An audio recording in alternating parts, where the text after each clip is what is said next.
dia, queridos irmãos. Graças ao Senhor por esse dia de comunhão, de estudo da palavra, podermos assentar juntos aos seus pés. Vamos abrir na Epístola de Paulo aos Colossenses.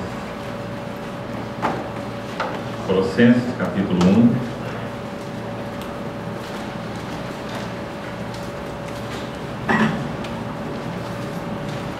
Vamos ler o verso 18. Colossenses 1, 18.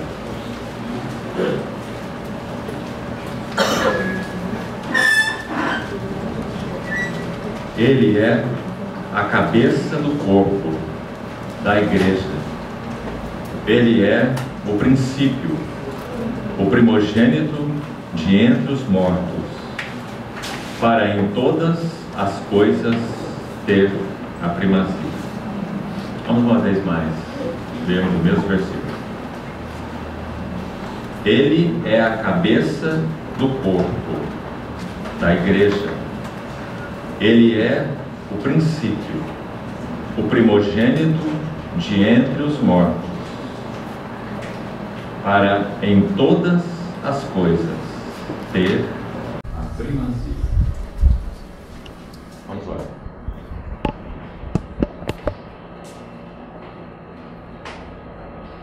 Querido Pai Celestial, somos muito gratos por essa manhã de comunhão. Recebemos do Senhor essa oportunidade e privilégio de nos assentarmos juntos aos pés de Teu Filho, nosso glorioso Salvador, e te suplicamos que o Senhor seja misericordioso conosco, estenda a Tua mão sobre nós, concede-nos que pelo Teu Espírito Santo vejamos algo mais das riquezas de Cristo, abra-nos as Tuas Escrituras e interpreta-as e aplica-as ao nosso coração. Confiamos esse tempo a Ti, nossas vidas a Ti, confessamos nossa ardente expectativa de que o Senhor venha estar conosco, enchendo esse reunir de Tua presença. Esperamos em Ti, Senhor, toda a Tua habilitação para receber, ouvir, falar, guardar Tua palavra. Em nome de Jesus. Amém. Queridos irmãos, vamos compartilhar um pouco nessa manhã sobre a primazia de Cristo. Temos vivido realmente tempos desafiadores nesses dias que temos passado como igreja. Muitas coisas tendem a desviar nossa atenção e nosso foco de Cristo mesmo. E muitas vezes as coisas mais sutis e legítimas. Então gostaria de mencionar algumas delas com calma, para podermos meditar um pouco nesses aspectos negativos, entre aspas, confiando que o não de Deus sempre nos leva ao sim de Deus. É muito comum nas epístolas de Paulo, extremamente comum, essa abordagem negativa com vistas ao ensino positivo. Porque realmente nós somos um povo que carece de advertência. Quando Paulo escreve, por exemplo, aos Efésios, ele diz: não mais andeis como andam os gentios, e aborda toda uma questão negativa. A vaidade dos seus pensamentos, alheios à vida de Deus, pela ignorância que vive, a dureza dos seus corações, etc. Então ele diz: mas não foi assim que aprendestes Cristo. Então aborda a questão positiva. Também ele diz: os despojeis do velho homem, que se corrompe segundo as concupiscências do engano, e vos renoveis no espírito do vosso entendimento, e vos revistais do novo homem criado segundo Deus. Então, é muito comum nós vermos como o Espírito Santo usou a palavra de Deus para fazer abordagens negativas, o não mais, para então nos apresentar o positivo, o mas agora. Então, nessa mesma linha, nós vamos ocupar nosso tempo, nosso primeiro tempo nessa manhã, sobre essas questões que envolvem distrações do genuíno foco de atenção de Deus e nós, que é Cristo mesmo. Por serem tão sutis essas coisas, nós não iremos apenas mencioná-las rapidamente, iremos gastar algum tempo, conforme o Senhor nos conduzir, em algumas delas. Então, guardemos em primeiro lugar que, se não formos ajudados pelo Senhor, no sentido de termos olhos espirituais abertos, nós podemos perder Cristo e nos distrairmos de Cristo com as coisas que se relacionam, inclusive, ao próprio Cristo. Aliás, todas as que vamos mencionar aqui, elas não só são lícitas, mas elas se relacionam diretamente com o nosso Cristo, com o Cristo de Deus. Então, quão sutil esse assunto se torna. Podemos chamar esses elementos de focos inadequados.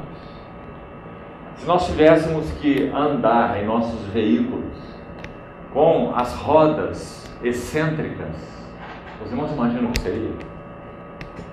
Em primeiro lugar, esse veículo nem se moveria, basicamente, porque como uma roda excêntrica pode girar? Se pensarmos em uma carroça com rodas excêntricas, talvez ela andasse alguns metros e essa roda se quebrasse, já que estaria solavando o tempo todo, e aqueles que estivessem sobre essa carroça não teriam a menor possibilidade de terem uma viagem serena, tranquila. Rodas excêntricas, fora do centro. Muito claro por esse versículo que lemos que Deus estabeleceu um único centro, para em todas as coisas ter a primazia. E logo no verso seguinte diz, porque aprouve a Deus. E essa palavra aprouve está ligada à vontade, ao desígnio de Deus.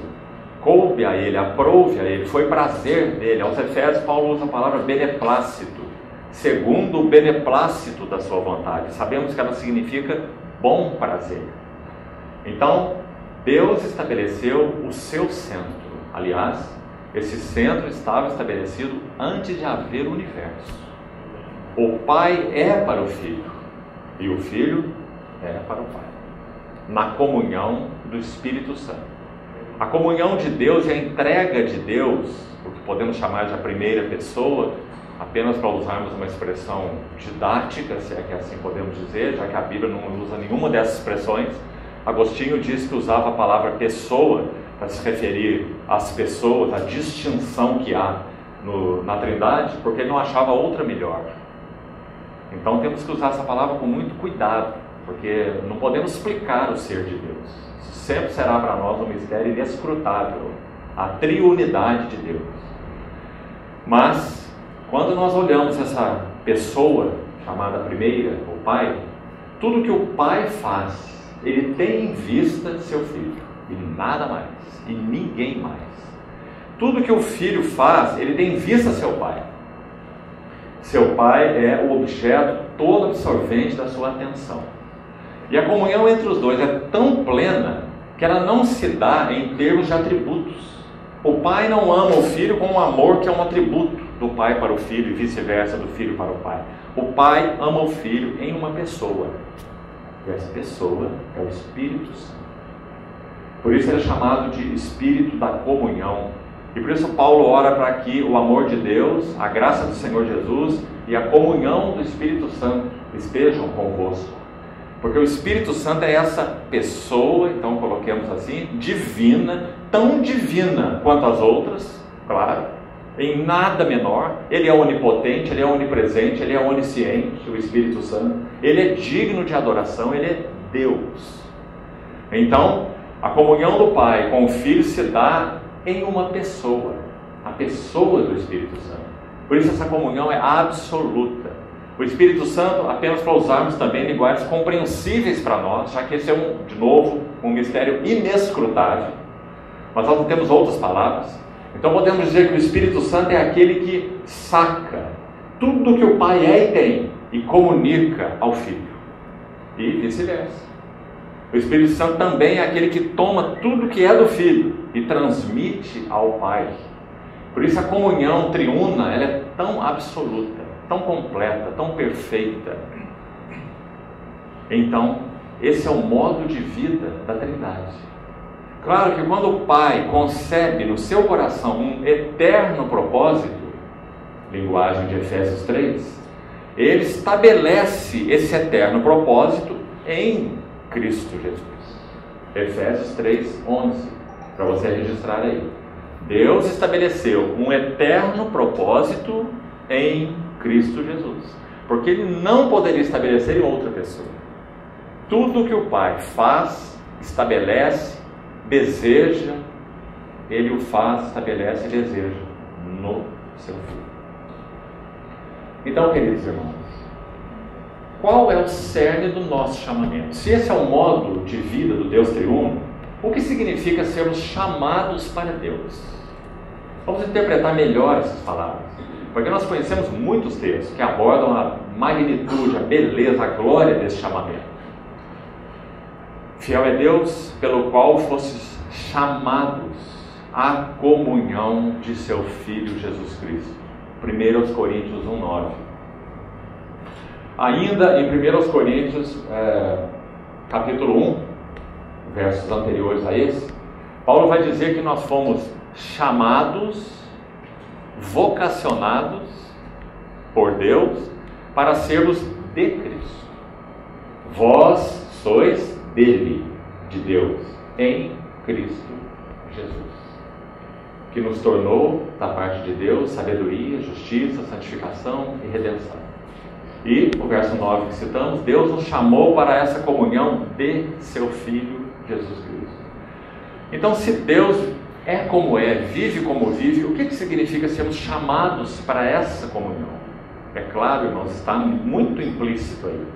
Nós fomos chamados para ter a mesma atenção que Deus tem ao seu Filho. Nós fomos chamados para que o seu Filho seja tudo para nós, porque Ele é tudo para Deus. Nós fomos chamados para que a nossa devoção se foque e se concentre no Filho, porque aí está a devoção de Deus. Tudo que Deus faz, Ele faz para o seu Filho.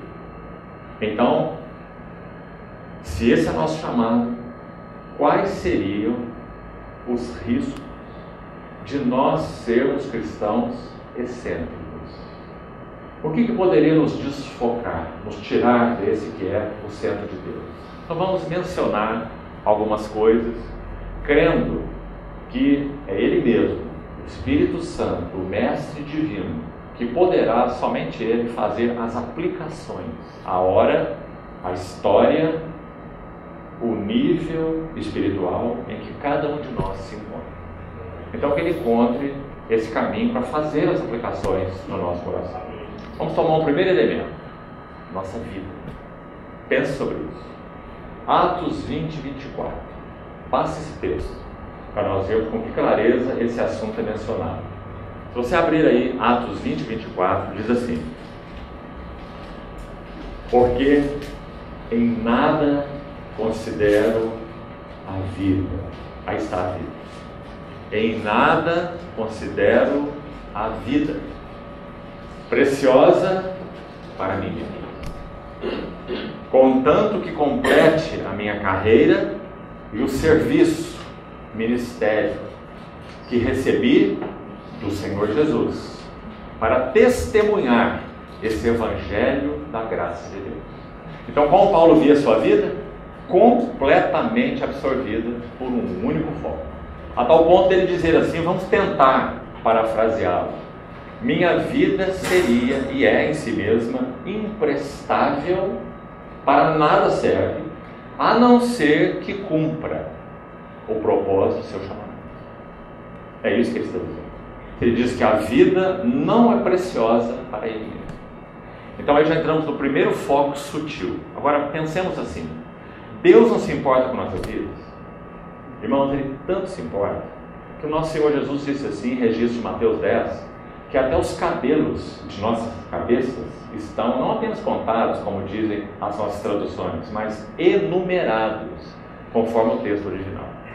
Então, quando você está penteando o cabelo, cai um cabelo no teu ombro, você não sabe qual é. Mas o Senhor sabe, caiu o número 995. Porque Ele tem os cabelos de nossa cabeça enumerados. Você pode imaginar? Alguns irmãos mártires cristãos, quando estavam oferecendo suas vidas ao Senhor, alguns deles, sabe o que eles disseram? Eles disseram assim: a única coisa que vocês podem fazer contra nós é nos matar. Nada mais. Porque eles estão refletindo palavras do Senhor. Inclusive aí mesmo em Mateus 10 há um registro, onde ele diz assim: não temais os que matam o corpo, que nada mais podem fazer. Temei antes aquele que pode fazer perecer tanto a alma quanto o corpo. Nosso Deus, que maravilha, né? Esse encorajamento do Senhor. Então, nossa vida, irmãos, é um foco equivocado. O Senhor se preocupa tanto com nossas vidas. Ele é o galardoador dos que o buscam. Ele faz nascer o seu sol sobre maus e bons, e vira sua chuva sobre justos e injustos. Ele é aquele que, quando pedimos um ovo, Ele não nos dá um escorpião. Né? É o Pai Celeste que conhece tudo sobre nós e cuida de nossa vida. Mas nossa vida não é o centro do eterno propósito de Deus. Pelo contrário, quando ela está no centro, nós somos uma roda excêntrica. Conseguimos avançar no Senhor. Simplesmente porque nós compreendemos com esse foco equivocado nossas vidas, que Deus é para nós. E na verdade o assunto é o contrário. Nós é que somos para Deus. E não conseguimos encontrar nem realização, nem felicidade, nem paz, nem verdadeira harmonia, nem conosco mesmo, nem com os outros, enquanto não compreendemos que nós é que somos para Deus. Enquanto não compreendemos isso, tudo é para nós. As pessoas são para nós, os irmãos são para nós, até os cânticos que cantamos são para nós. Você já reparou nas letras, na maioria dos cânticos? São antropocêntricas. Até quando se canta coletivamente, observe isso, irmão. Até quando se canta coletivamente, você vai ver os pronomes meu, minha, me, né? Meu Deus, sou teu servo, eu, meu, minha. Até quando cantamos coletivamente. O irmão já disse que nós somos tão egocêntricos que quando você vai olhar uma foto de família, a primeira pessoa que você vai buscar é você na foto. Né? Se você não estiver bem na foto, você fala, essa foto não está boa. Né? Você não importa com os outros, você importa que você não saiu bem na foto. Não é assim? Não é verdade? Nós buscamos a nós mesmos até nas fotos. Isso mostra o quanto nosso coração foi pervertido pelo pecado. Não é? E nós nos tornamos doentiamente egocentrados. Por que os casamentos não avançam em Deus, em beleza, em harmonia, em significado? Porque se torna ali um acordo, vamos chamar assim, uma parceria, para que um possa encontrar o máximo de satisfação no outro, usando o outro para a sua máxima satisfação. E ai do outro se não corresponder às suas necessidades de satisfação. Não é assim? Então, os casamentos são essa coisa que são. Há pouco tempo ouvimos um registro, isso não faz 10 dias, tão triste, irmão. Um registro que dizia assim, que já no nosso país, o número de separações, de divórcio, no meio do povo de Deus, o povo que se chama cristão, professa o nome do Senhor, é o mesmo do mundo. Não há diferença nenhuma. Então, como nosso querido irmão nos lembrava ontem, que alta noite nós vivemos e que hora desafiadora nós estamos aqui para corresponder ao nosso Senhor nessa noite tão escura, né? Então, está aí o primeiro foco, nossa vida. Acho que temos muito o que pensar e orar e pedir ao Senhor que nos ajude a fazer a leitura pessoal deste assunto. Senhor, em que aspecto minha vida é centro? Minha vida é centro. Na relação do Senhor comigo, em que aspectos minha vida é centro? Eu me decepciono com o Senhor. Todas as vezes que nós nos decepcionamos com Deus, aí está uma prova que nossa vida é o centro. Porque Deus é um ser, na nossa relação com Ele, um ser tal, que na nossa relação com Ele, ajustada, adequada, Ele nunca pode nos decepcionar. Quando temos os seus óculos, um missionário do século passado orou assim: ó Deus, em Ti não há engano. Eu nunca terei de me arrepender por ter Te amado tanto. Nunca. Porque nosso Deus é um ser único. Nunca poderemos ter decepção em nossas relações com Ele se nós estivermos com nossos focos ajustados. Porque Ele não é responsável, Deus, por satisfazer as crianças mimadas do seu reino. Ele é responsável por levá-las à maturidade. Então Romanos 8 vai dizer assim: quanto a Deus, todas as coisas concorrem para o bem. Estou certo que em outros tempos aqui com os irmãos da Fortaleza mesmo, nós já compartilhamos esse versículo, mostrando que o bem lá não é bem-estar.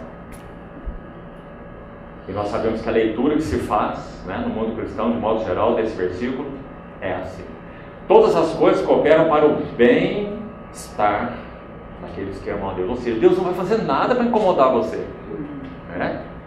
Não vai mexer no teu ninho. Ele só vai conduzir você a bênção sobre bênção. Você não vai ter problema de saúde, você não vai ter problema financeiro, você não vai ter aquelas tribulações mais sérias. Doença, nem pensar, isso não é de Deus. Não é assim? Mas o texto diz: todas as coisas cooperam ou concorrem juntamente para o bem daqueles que amam a Deus. E é o próximo verso que explica o que é esse bem. É o 29 de Romanos 8. Esse que eu citei, Romanos 8, 28. E o 29 continua assim: porquanto aos que de antemão conheceu. Como Deus poderia errar conosco aqui, irmão, se Ele nos conheceu de antemão? Aos que de antemão conheceu, também os predestinou para serem conformes ou conformados à imagem do seu Filho, para que Ele seja primogênito entre muitos irmãos. Não é? Então é claro que Deus vai usar todas as coisas para concorrer para esse bem, e esse é o bem. Não o bem-estar, mas o bem de sermos semelhantes ao seu Filho. Há um bem maior em nossas vidas? É claro que não há, não é? Jesus Cristo é o bem de Deus. Então o maior bem que Ele intentaria para nós é sermos semelhantes ao seu Filho. Seu Filho é seu bem, irmão. Então está aí nossa vida. E que o Senhor, então, como falamos, nos ajude nas aplicações. Oremos sobre isso. Como também nos foi lembrado ontem, quando recebemos a palavra do Senhor, nós temos uma grande responsabilidade. Porque deixamos agora de não saber. Não podemos dizer que não sabíamos. Não podemos dizer que o Senhor não falou ao nosso coração. Então que sejamos diligentes, tomemos esse assunto e oremos ao Senhor. Agora, cuidado ainda aí. Sabe por quê? Nós podemos nos introverter até quando oramos. Então, ao invés de orarmos a Deus, nós estamos fazendo como aquele fariseu da parábola, que é dito que orava de si para si. Você se lembra? A nossa capacidade de introversão é tão grande, porque nosso ego é tão forte, que nós tendemos a introverter até na oração. E a oração se torna um solilóquio, um falar consigo mesmo, e não uma comunhão. Então, não estamos sendo chamados para uma autoavaliação.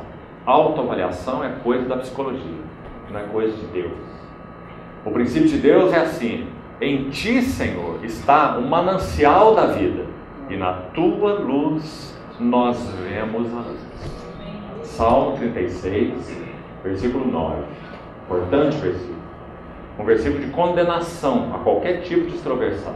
Nele está a vida, não em nós. E nele está a luz, não em nós. Então não há para que fazer introversão. Nem buscando vida em nós, nem buscando luz em nós. Porque não temos nenhum dos dois. Vida nele e luz nele. E na tua luz, vemos a luz. Então aí sim, podemos conhecer algo sobre nós, e Deus deseja que conheçamos algo sobre nós. A verdadeira circuncisão são os que adoram a Deus no Espírito, se gloriam em Cristo e não confiam na carne. Filipenses 3:3. Então, Deus deseja que nós nos conheçamos, mas na sua luz. Então esse é o primeiro equívoco. Nossa vida como sendo o centro do eterno propósito de Deus. Agora, paralelamente a ele, nós já mencionamos o segundo. Então vamos colocá-los juntos, embora eles tenham aí suas aplicações separadas. Então já imediatamente vamos colocar nossos interesses. Nossos interesses não são o centro do eterno propósito de Deus. O que isso significa? Significa que nós não fomos chamados por Deus para que Deus supra os nossos interesses. Ele não seja aquele que vai atender-nos nas nossas necessidades segundo a avaliação que nós temos dessas necessidades. Importante dizer isso, porque ele nos ensinou a orar assim: Pai nosso que estás nos céus, santificado seja teu nome. Aí são as prioridades: teu, e não meu. Santificado seja o teu nome, venha o teu reino, seja feita a tua vontade, assim na terra como no céu. Então a oração segue: e o pão nosso de cada dia nos dá hoje. Qual a relação dessa frase com as três outras? Não há razão para termos sustento nessa vida, os cuidados de Deus comendo então o pão de cada dia, vida humana mantida e preservada por Deus, o pão nosso de cada dia nos dá hoje, se não for para corresponder ao que foi dito no início da oração. Santificado seja o teu nome. Existe razão em viver para não santificar o nome de Deus, irmão? Qual é a razão? Existe razão de viver para que o seu reino não venha? Qual é a razão? Existe razão de viver para que a sua vontade, a de Deus, não seja feita? Então, por causa dessas três frases, é que nós temos pão nosso de cada dia nos dá hoje. Porque se nós desconectarmos essa frase do início, então nós estamos dizendo: Deus, dá meu pão, sustenta a minha vida, e eu vou viver a minha vida da minha maneira. É o Senhor que me sustenta, o Senhor é responsável, o Senhor que me criou, o Senhor que me fez. Não é? Então veja o quão equivocado seria isso. Então, de novo, mencionamos primeiro nossa vida, e agora nossos interesses não são o centro do propósito de Deus. Aí nós, à medida que compreendemos esse centro, vamos chegar com mais clareza a ele no final. Nós já sabemos que é Cristo, nós vamos abordar isso com mais clareza no final. Quando compreendemos então esse centro de Deus, que é Cristo, e assim nos relacionamos com esse centro de Deus adequadamente, nós vamos descobrindo maravilhosamente que nossa vida, ela encontra um caminho de plenitude. Nós aprendemos a viver contente em toda e qualquer situação. Nós não somos mais aqueles mesquinhos que ficam aí mendigando, seja o que for, louvores, elogios, recompensas, honra dos outros, né? Consideração, sei lá mais o que, buscando satisfação na vida dos outros, né? Como já falamos também. Nós vamos descobrindo que quando encaixamos aí, ou vamos sendo encaixados aí, já que isso é bem processual, bem progressivo, então nossa vida vai encontrando sentido. Nossos interesses vão sendo por eles supridos, cuidados. Irmãos, imagine se o apóstolo Paulo fosse apresentar o currículo dele hoje, para ser admitido, no contexto que vivemos aí, né, de cristianismo, para ser admitido como um líder espiritual, usemos essa expressão, em qualquer grupo aí de comunhão que seja, ele seria rejeitado na hora. Um homem que levou açoites que não podia nem contar, né? 195, na verdade, se formos contar. Ele naufrágio 3 vezes, vivia em jejum, disse que passava fome e nudez, né? Perigo para lá, perigo para cá, ansiedades, temores por dentro, lutas por dentro, temores por fora. Esse era Paulo. Esse não é um currículo que seria aprovado hoje na avaliação do cristianismo triunfalista em que vivemos, né? Por que Deus pôde privar Paulo de tantas maneiras? Privado de aquecimento, na voragem do mar, lembra, segundo os Coríntios 11? muitas vezes, em naufrágios, em vigílias, em jejuns. O barco se arrebenta ali naquele naufrágio específico, em Malta, ele desce na ilha, aquece uma fogueira, devia estar tremendo, gelado, né? Naquela água gelada, naufragado, acende uma fogueira para se esquentar, vem uma víbora e morde a mão dele. Né? E os outros disseram, esse aí é maldito. Ele foi livrado da naufrágio, mas Deus não o deixa viver, porque essa serpente abrasadora mordeu. Agora daqui a uns minutos ele cai duro aí, né? Essa era a vida de Paulo, irmão. Então, nossa vida, nossos interesses não são o centro do que Deus tem a fazer conosco. Seu Cristo é seu centro, e nós fomos chamados para Ele.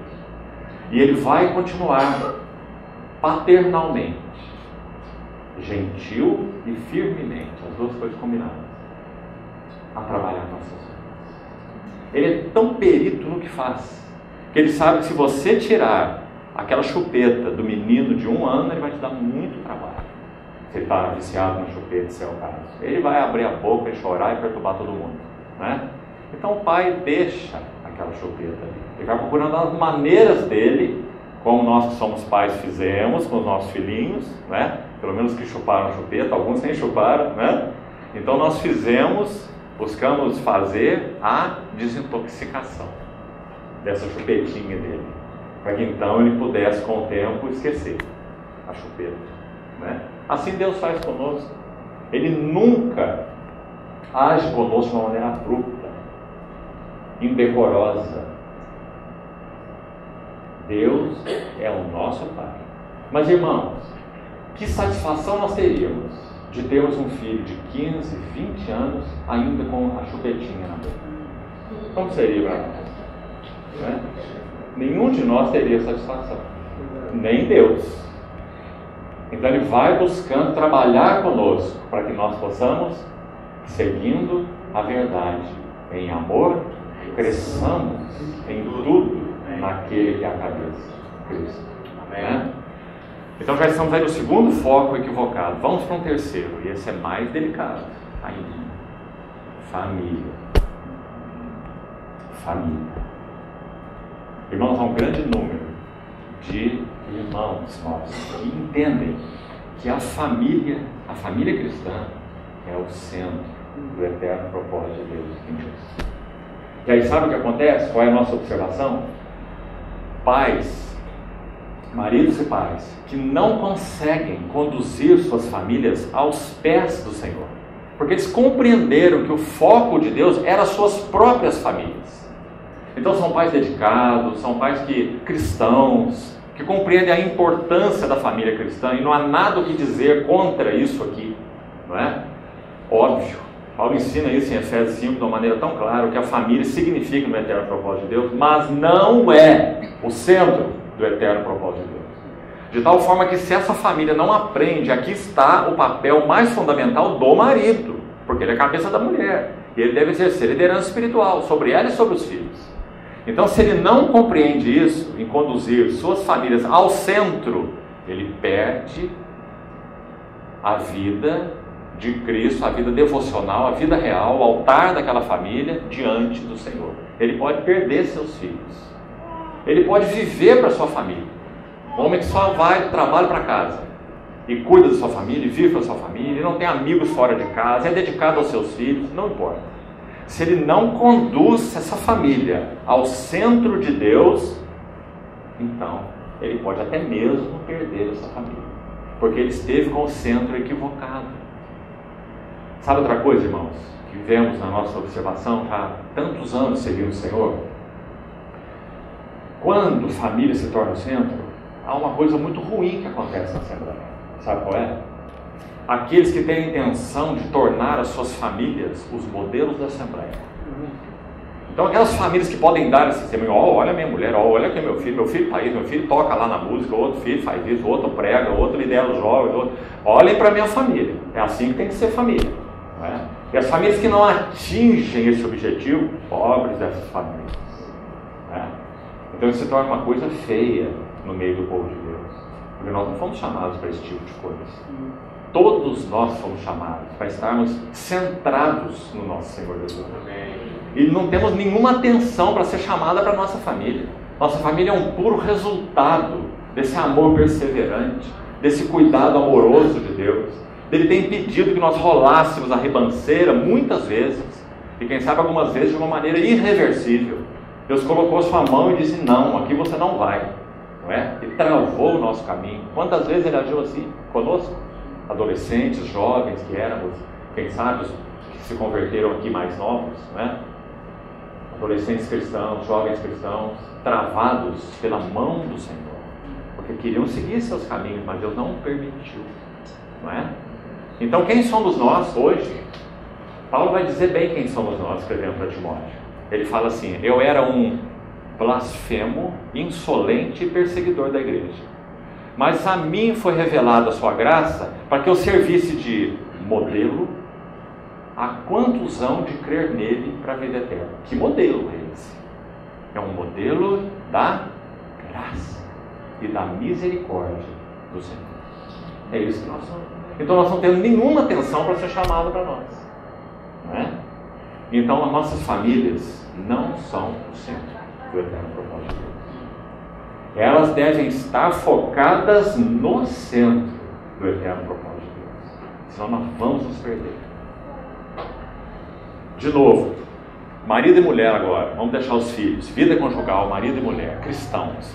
Por que podem não avançar em maturidade espiritual? Porque cada um deles tem que ter o seu altar pessoal aos pés do Senhor Jesus. Não há como o marido viver uma vida cristã pela esposa e nem vice-versa. O jugo de Cristo só tem dois lugares, como qualquer jugo normal que vemos por aí. A canga, como é chamado. Há um lugar para o pescoço do boi mais velho e outro lugar para o pescoço do boi mais novo. Então não adianta nós tentarmos colocar o pescoço de outro ali. Nós só podemos colocar o nosso e deixarmos o outro aos cuidados do Senhor. Mas não é a maior dificuldade no casamento, não é essa? Nós queremos colocar a cabeça do cônjuge no jugo de Cristo, mas a nossa está sendo resistente a ir para lá, né? Essa figura é tão linda. Acho que pelo menos no passado foi comum aqui também na região do Nordeste e em Minas Gerais, muito comum. Aqueles carros de boi, quando nós éramos adolescentes, eles passavam apitando na frente da nossa casa. Aquelas rodas rangem, né? Aquelas rodas de madeira. Então você escutava a 1 quilômetro o carro de boi chegando, porque as rodas estavam rangendo e aqueles bois puxando aquele carro pesado, né? E o boi mais velho com o boi mais novo. Quando eles são adestrados, o mais novo é adestrado, é assim. O boi mais velho, ele é calmo, ele recebe, ele obedece ordens, ele já foi amadurecido no jugo, mas do lado dele é colocado um sujeito muito atabalhoado, né? O boi mais novo. Então se esse boi mais velho pudesse falar, eles estão caminhando no campo lá, o boi mais velho adestrando o mais novo, e senta um pássaro ao lado. O mais velho, o mais novo se assusta na hora. Ele quer fugir do jugo, para ele é uma ameaça, não é? E o boi mais velho está tranquilo, porque aquele pássaro vem ali todo dia, assenta ali, a hora que eles estão lavrando a terra, né? Não tem perigo nenhum, é só um pássaro. Mas o boi mais novo é assustado, é rápido, né? Intempestivo. Então, se o boi mais velho pudesse falar, ele ia dizer: calma, meu filho, é só um passarinho. Mas ele vai levando os trancos no seu pescoço o dia todo, não é? E o mais novo quer ir rápido demais, e ele quer ir lento demais, emperrado. Aí o mais velho tem que puxar. Quando quer ir mais rápido, o mais velho tem que frear. Não é assim? E essa canga vai trabalhando no pescoço dele o dia todo. Quando chega a noite e a canga é tirada dos dois, o mais velho deve dizer: agora eu posso dormir em paz. Meu companheiro vai para o canto dele e eu para o meu. Já fui fustigado demais. Nosso Senhor Jesus é esse boi mais velho. Assim o Evangelho de Marcos o apresenta. Ele é o servo provado de Deus. Então, ele nunca tira o jugo do seu pescoço. Nunca tira. Ao contrário. Todo o tempo ele diz assim a nós: vinde a mim. Vós que estáis cansados, oprimidos, eu vos aliviarei. Aliviarei. Aliviar do quê? Tomai sobre vós o meu jugo. Então do que será que ele vai nos aliviar? Se nós vamos tomar jugo junto com ele. Ele vai nos aliviar de nós mesmos. O nosso cansaço, o nosso sofrimento, as nossas dores, os nossos problemas, tem um nome: eu. Então, quando nós tomamos o jugo dele, nós somos aliviados. Porque ele diz: tomai sobre vós meu jugo e aprendei de mim. Veja, porque eu sou. Nós não somos, ele é. Eu sou manso, nós não. Eu sou humilde, nós não. De coração. E achareis descanso para as vossas almas. Então nós sabemos onde está o nosso cansaço. É a nossa alma que é cansada. Por isso ele diz: tomai meu jugo. Então, nossa vida, nossos interesses, nossas famílias não são o centro. Tudo isso deve convergir para aquele que é o Senhor. Quanto mais Cristo é centrado no coração do marido e no coração da esposa, mais essa vida conjugal vai avançar. Em beleza, em harmonia, em alegria, mais que isso, em utilidade para o Senhor. Sabe, irmãos, me permite dizer uma coisa rápida ainda aqui. Meditando nesses assuntos diante do Senhor, sabe uma coisa que tem se tornado muito clara para mim? Deus busca na terra os seus portos seguros. Deixa-me explicar assim. Tanto famílias, até vidas mesmo. Vamos começar por vidas. Vidas individuais, famílias e assembleias. Vamos tomar esses três níveis. Deus busca obter portos seguros, trabalhando essas realidades. Trabalhando vidas, trabalhando famílias, trabalhando assembleias. Para que essas vidas, famílias e assembleias sejam os seus portos seguros. Por que Deus busca portos seguros? Porque Ele ama seus filhos. Irmãos, já fomos lembrados ontem, nós estamos vivendo uma hora negra, desafiadora, em termos de cristianismo. Mas o Senhor continua amando seus filhos. Ele continua sabendo quais são os dele. Paulo escreveu a Timóteo: o Senhor conhece os que lhe pertencem, estejam eles onde estiverem. Às vezes os contextos mais inimagináveis que nós pensamos, lá Deus tem ainda assim os seus. O Senhor conhece os que lhe pertencem. Se é assim, quando essas ovelhas, como nós, começarem a gemer, como o Senhor vai responder as suas orações? Quando elas estiverem gemendo por companheirismo espiritual verdadeiro, não por pessoas que os exploram.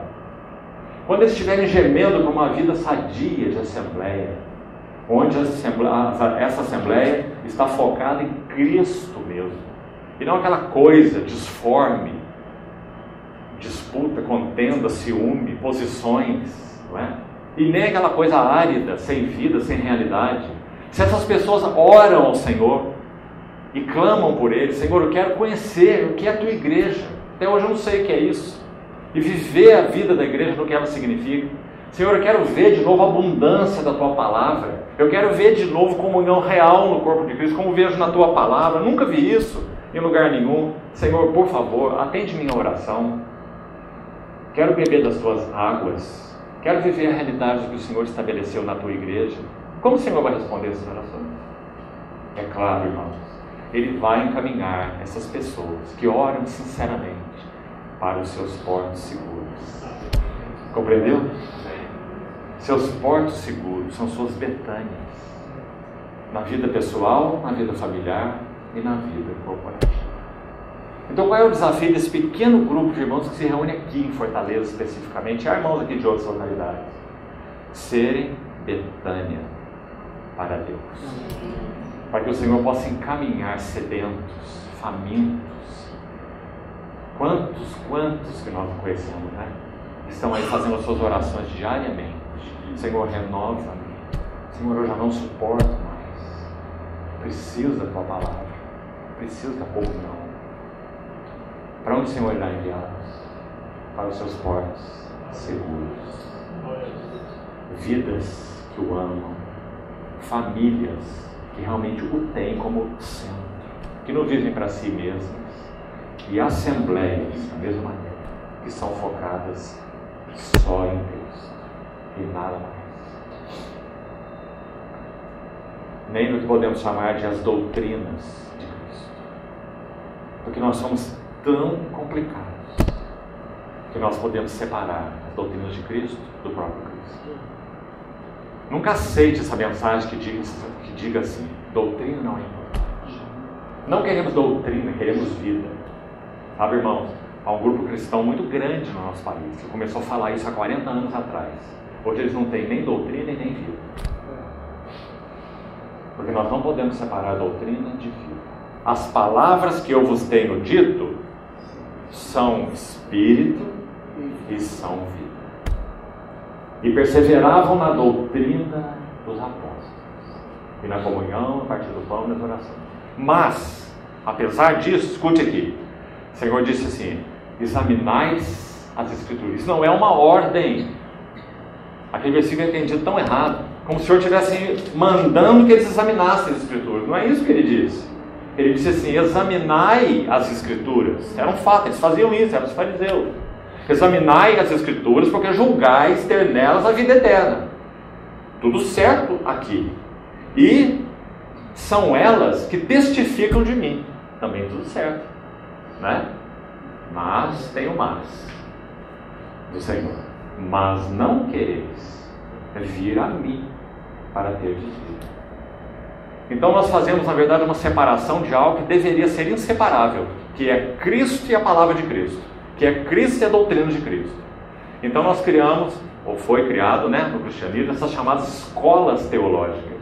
E precisamos ser muito cuidadosos com esse assunto. Muito. Irmãos, eu nasci num berço evangélico. Meus pais eram evangélicos. E eu, quando adolescente, tive minha própria experiência com o Senhor. E eu nasci num berço evangélico reformado. E eu sei o que isso significa. Meu pai militou nesse contexto 25 anos. Então sabe o que acontece nesse meio? Orgulho religioso. Nós somos reformados calvinistas. E não há nenhuma teologia que se compare a nós. Esse aqui é o supra-sumo. Os outros são essas coisas que temos por aí. E há uma separação, uma dicotomia entre a doutrina de Cristo e Cristo. E há muito nesse sistema chamado reformado calvinista que é filosófico, é filosofia de Agostinho, não palavra de Deus. Então nós temos que ser muito, muito cuidadosos, porque Deus não nos chamou para levantarmos bandeiras de escolas teológicas. O Senhor nos chamou para sermos de Cristo, e termos comunhão de Cristo, e centrarmos Cristo, e conhecermos a Cristo. Porque quando estivermos diante do tribunal de Cristo, não haverá uma fila dos arminianos e uma fila dos reformados. Não é? Todos nós compareceremos diante do tribunal de Cristo. E a pergunta não será qual era a sua confissão teológica, mas a pergunta será qual foi o bem ou o mal que você fez por meio do teu corpo. Lembra? Segundo os Coríntios 5. Então, irmãos, o centro e o foco é Cristo mesmo, não um escopo de doutrinas. Quando estudamos justificação pela fé, se ela é apenas um tópico, o que nós fazemos com isso? Os professores do seminário, os bons seminários, digamos assim, teológicos, ensinam justificação pela graça por meio da fé. Todos eles, não é? Mas o que significa justificação pela graça por meio da fé? Significa, na prática, que nós vimos que Cristo é a nossa justiça. Não apenas uma graça que nos justificou por meio da fé, então temos paz com Deus. E aí usa todo aquele vocabulário jurídico. A justiça que não era nossa foi nos imputada. Imputação é um termo jurídico, né? Então nós não tínhamos justiça, Cristo tinha justiça, cumpriu a justiça de Deus, imputou a justiça a nós. Todo aquele vocabulário técnico para aprendermos a justificação pela fé. Mas a Bíblia diz assim: justificados, pois, pela fé, temos paz com Deus. Amém. Não é maravilhoso? Tão Amém. Diferente, não é? Se nós compreendemos toda essa terminologia, mas nós não vivemos em paz, se nós não gloriamos nas próprias tribulações, isso é Romanos 5. Se nós não temos esperança da glória de Deus, então nós temos só a doutrina reformada da justificação pela fé, e nada mais. Mas se Cristo é nossa justiça, Então nós temos muito mais do que a doutrina da justificação pela graça por meio da fé. Nós temos paz com Deus. Nós nos regocijamos nas tribulações e vivemos na esperança da glória de Deus. E o amor de Deus é derramado nos nossos corações pelo Espírito Santo que nos foi dado. Que maravilha, irmão. Então, que Deus nos ajude. Temos dois grandes males assolando a igreja dos nossos dias. Dois, em especial. Um se chama libertinagem, o outro se chama intelectualismo. Os dois têm o mesmo peso diante de Deus. Ou os cristãos estão vivendo de modo libertino ou estão vivendo de modo intelectual. E se gloriando no seu conhecimento da vida. Infelizmente, amados irmãos, não falamos isso com alegria. Infelizmente, nós ouvimos pessoas pregarem a palavra e desfilam para cá, desfilam para lá e falam de tudo. Parece aquelas moscas que se assentam numa lagoa, e elas são tão leves que elas patinam na lagoa. A cena é até bonita de ver. A mosca vai para a beira da lagoa, volta para o centro, volta para lá, ela dança, patina na lagoa, não é? Porque ela é leve, levíssima. Ela não consegue quebrar a tensão superficial da água. Vai para lá, vai para cá, vai para lá. A não dá nenhum mergulho. Compreende? O Senhor nos chamou para mergulharmos na plenitude de Cristo.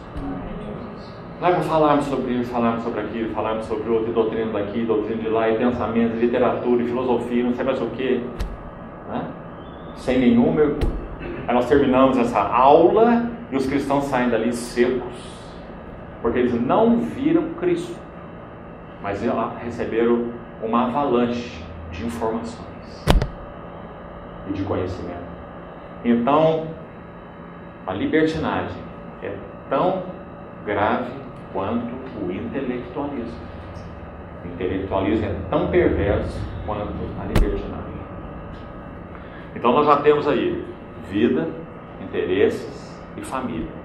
3. Vamos para mais 3. Vamos começar com a igreja.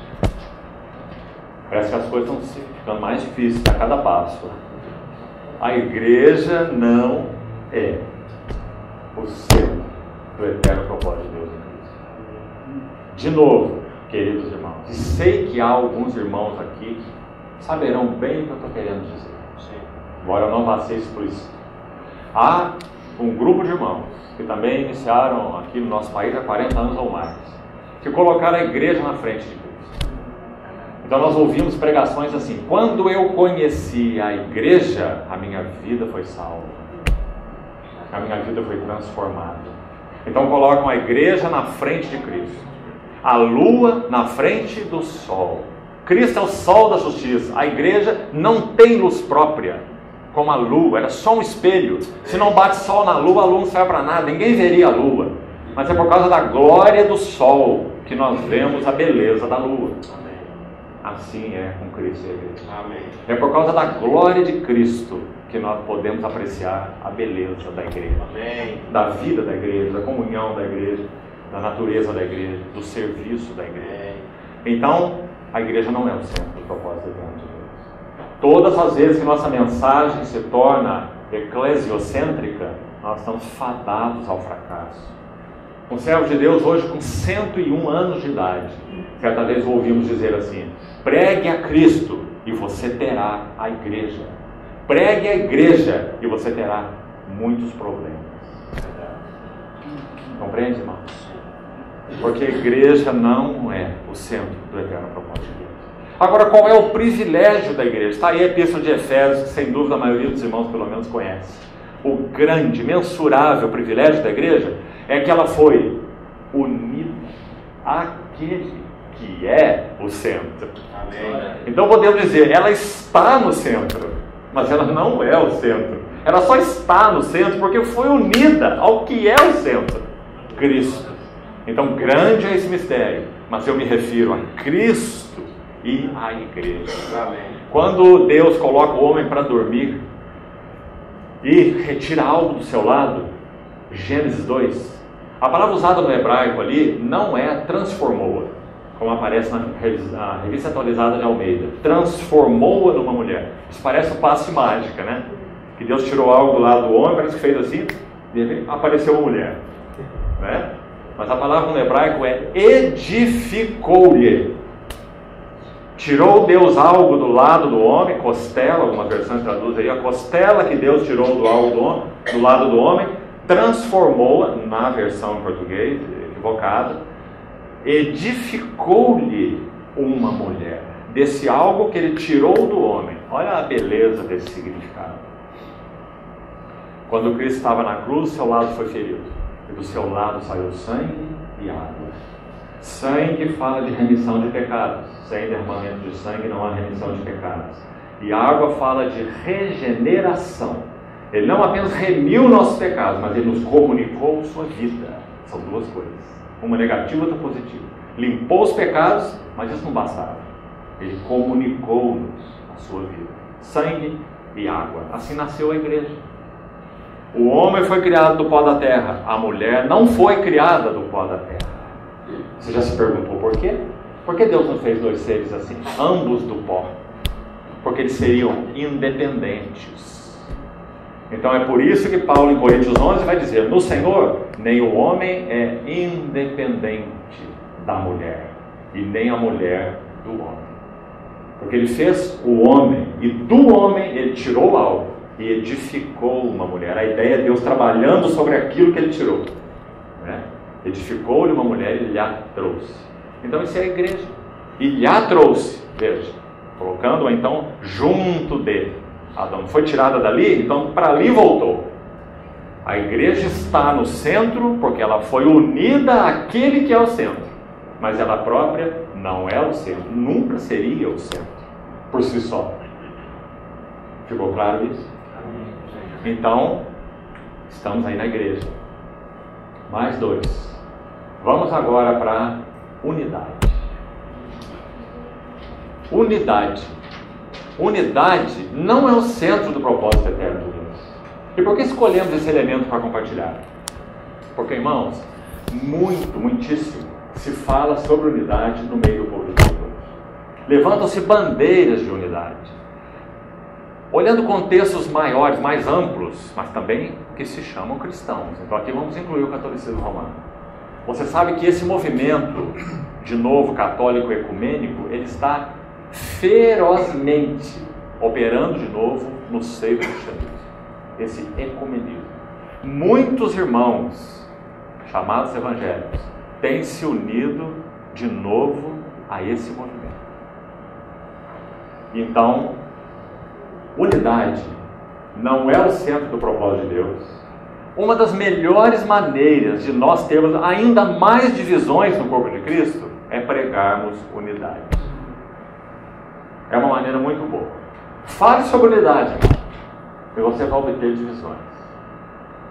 Nós temos a responsabilidade de pregar Cristo, suas belezas e riquezas. E a unidade é um subproduto do nosso foco em Cristo. Será que a Bíblia ensina isso mesmo? Vamos citar João 17, verso 20.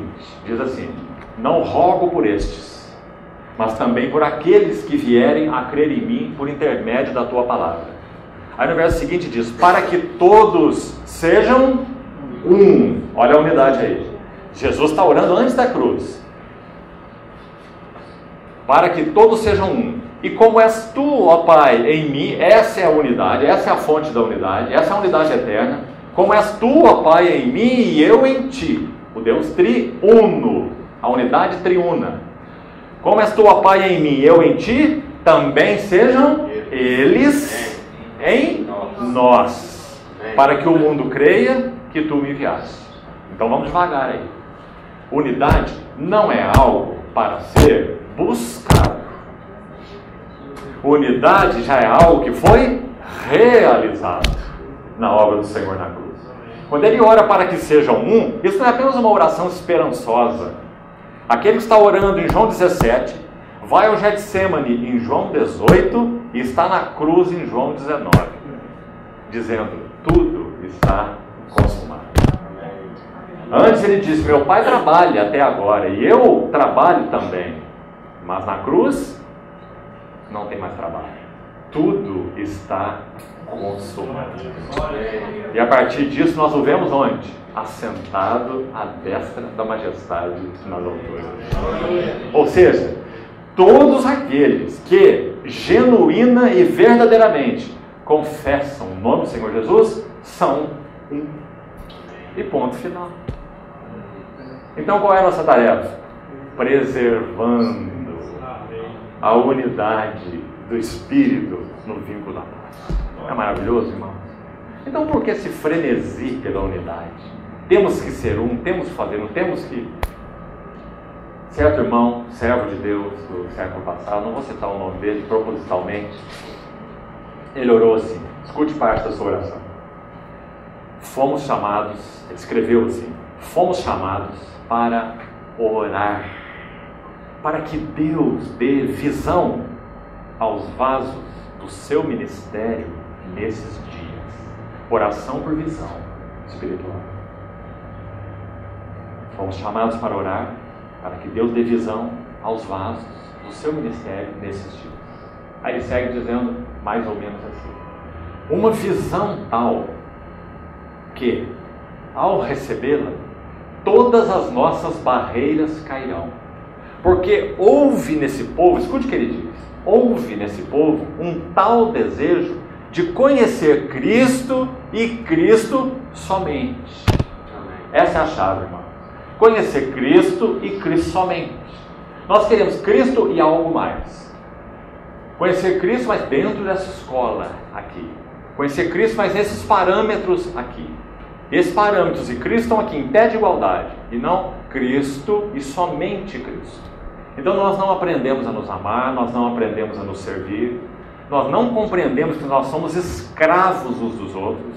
Nós não compreendemos que aqueles que talvez chamemos disso, chamemos daquilo, esse irmão daqui, e às vezes usamos uma expressão feia. Nós usamos a expressão irmão de denominação. Você já ouviu essa expressão? Nós não, nós somos um povo especial, mas temos irmãos lá que são irmãos de denominação. Que coisa feia isso. Não existe irmão de denominação. Se ele pertence ao Senhor, ele é nosso irmão e ele pertence ao corpo de Cristo. Né? Então nunca deveríamos falar assim. Mas isso é muito comum ouvir. Mostra o quanto nós somos facciosos, elitistas, soberbos muitas vezes, achando que nós recebemos uma revelação que ninguém mais tem. Quando eu era adolescente, acompanhamos um movimento que teve a sua penetração também no Brasil. O seu líder maior estava nos Estados Unidos. Não é quem você está pensando, viu? É outro aí antes desse. Então, o seu líder maior estava lá nos Estados Unidos e tinha um representante no Brasil. E esse líder assumiu então essa posição de topo da pirâmide, liderava esse movimento, era o oráculo de Deus. Quando ele morreu, antes dele morrer, ele já tinha rompido seu casamento, já estava unido com a sua secretária, e quando ele morreu, ele partiu, a sua esposa assumiu a cabeça desse movimento e dizia que estava tendo comunicações espirituais com seu marido morto. Ou seja, todas as vezes que nós perdemos o foco em Cristo, esse é o resultado. Quando nós nos achamos especiais, temos uma verdade, uma revelação que ninguém tem, Deus tem dado a nós. Nós somos Filadélfia. Você já ouviu isso? Irmão, Filadélfia não é geográfico. Não há nenhum povo que o Senhor olhe ali geograficamente juntos e diga: aqui está a minha Filadélfia. Sabe o que é a Filadélfia do Senhor? São aqueles que sinceramente o amam e confessam o seu nome. Amém. E eles não estão no mesmo lugar, não, eles estão espalhados por aí. Amém. O Senhor olha do céu e vê a sua Filadélfia. Amém. Os que confessam o seu nome e o amam sinceramente. Graças a Deus que é assim. Laodiceia também não é geográfica. Laodiceia é resultado de corrupção em Filadélfia. Quando Filadélfia olha para si, ela se torna Laodiceia. Estou rico, abastado e não preciso de coisa alguma. Tenho revelação, tenho conhecimento, tenho verdades que sei que outros irmãos não têm. Então somos. Isso é Laodiceia e não Filadélfia. Que o Senhor nos guarde. Amém. Então, chegamos aí na unidade. Acho que só falta um último ponto, né? Para encerrarmos, inclusive. a obra de Deus. Sexto aspecto. A obra de Deus não é o centro do eterno propósito de Deus. Ou seja, nós não fomos chamados para ser obreiros de Deus. Nós fomos chamados para ser casa de Deus e para Deus. E para que Ele tenha em nós a sua expressão. A obra de Deus não é o centro do eterno propósito de Deus. Por que é importante falar isso?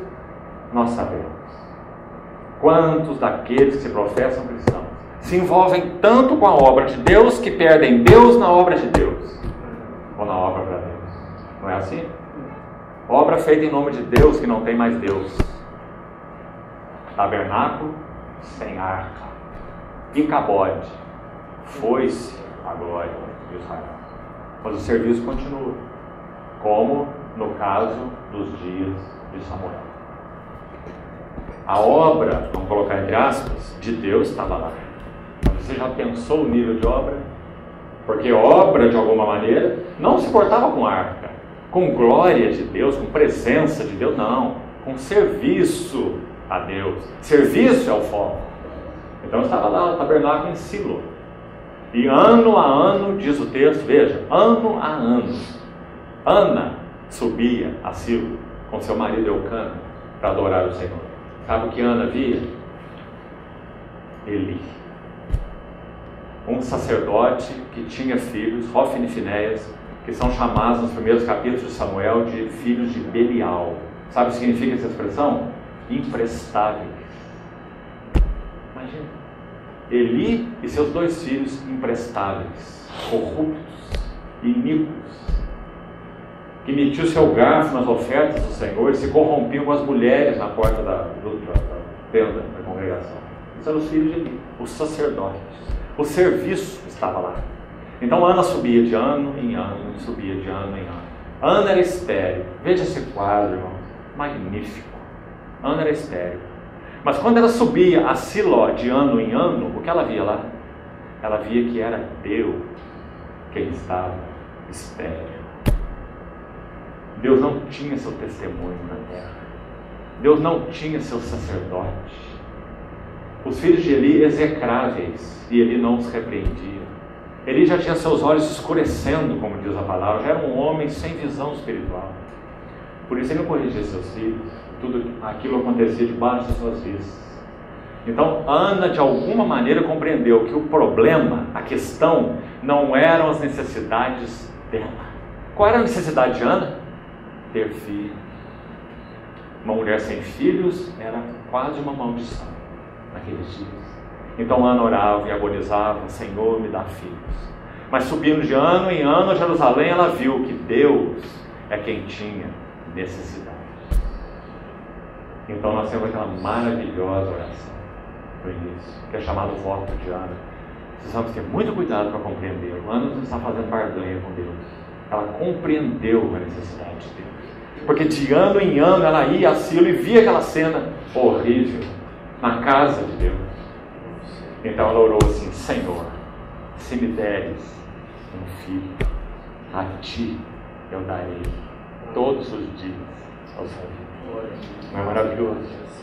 Tem sentido uma mãe que não tem filhos pedir um filho para não ser dela?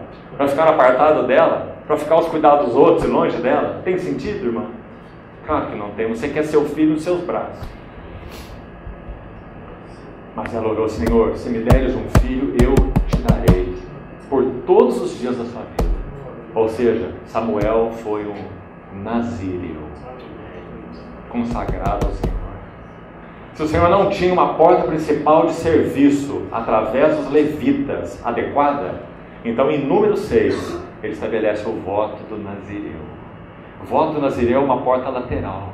A porta principal são levitas, mas os levitas estavam corrompidos. Então o Senhor proveu uma porta lateral. Se algum homem quisesse consagrar voluntariamente, então ele poderia fazer e se tornar um nazireu.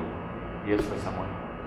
Então Samuel pôde suprir as necessidades de Deus e não de Ana. E que figura mais linda, irmão, aqueles 3 primeiros capítulos de Samuel. Porque sabe o que é dito lá?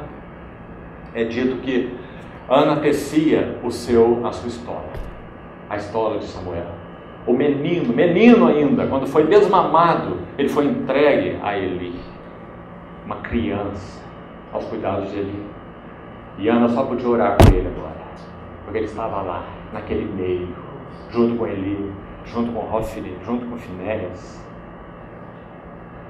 Apenas um menino. Então é dito no capítulo 2 e 3 que Ana fazia a sua estola. E de ano em ano, quando ela subia a Silo, ela levava aquela estola. Imagina essa mãe descendo essa estola. O que ela estava aprendendo? Mordomia ao Senhor. Certamente ela ficaria imaginando: que tamanho está meu filho? Quanto já ele cresceu?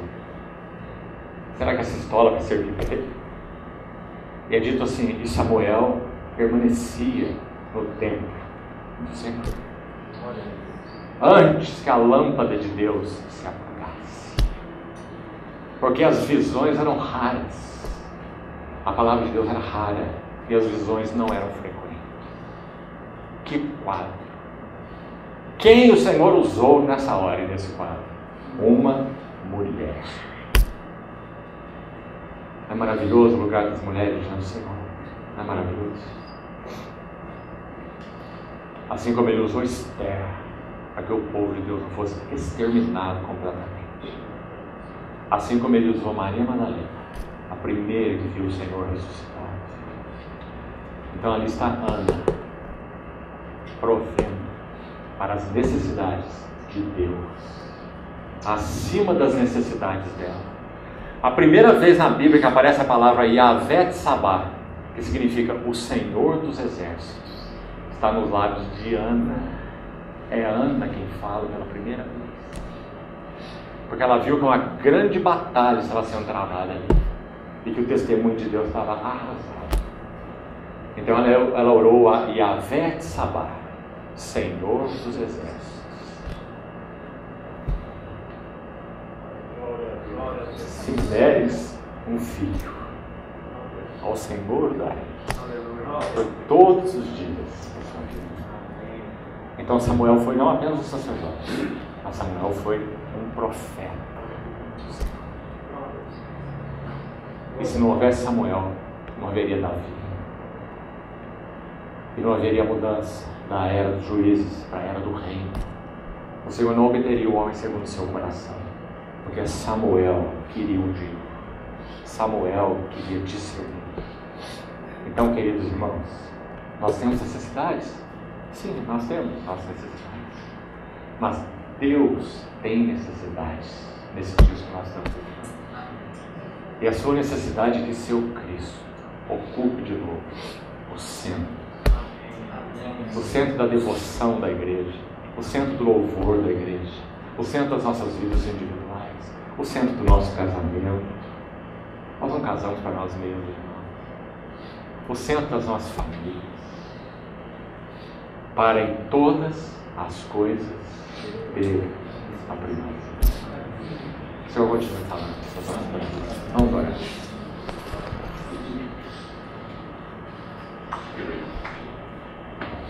Senhor, confiamos a Ti, Tua palavra, nossas vidas, e te pedimos, por Tua misericórdia, Senhor, venha a nós, continue nos dando luz, Senhor, sobre onde estamos, e chamando nosso coração de volta para Ti. Oramos em Teu precioso nome. Amém.